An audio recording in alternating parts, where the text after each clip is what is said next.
உங்களுடைய grey hair மால்ஸும் பிளாக்காக cover பண்ணால் எந்த ஹெடையும் நீங்கள் தாராளமாக ட்ரை பண்ணாங்க. இதுக்கு பார்த்தீங்கன்னா செம்பருத்தி பூ வந்து ஒரு 4 எடுத்துக்கோங்க. செம்பருத்தி இலை வந்து ஒரு 7 8 எடுத்துக்கோங்க. ஒரு 3 பாதாம் பருப்பு எடுத்துக்கோங்க. இதை 3யுமே வந்து நல்லாவே வந்து தண்ணி ஊற்றாமல் அரைச்சி எடுத்துக்கு வந்துவோம்.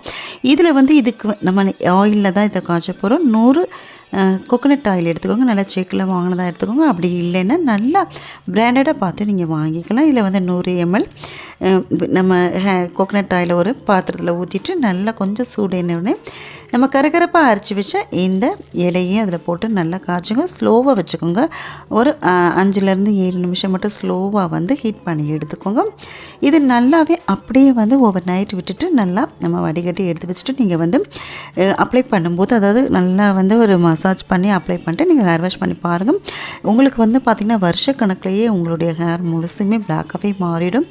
க்ரே ஹேர் நிறைய இருந்தாலும் இந்த ஆயிலில் வந்து நீங்கள் அப்ளை பண்ணிட்டு வரும்போதும் நல்லாவே வந்து உங்களுக்கு நல்லா கருமையாக வளரும். அந்தளவுக்கு சூப்பரான ஒரு ஹேர் ஆயிலுங்க. தேங்க்யூ.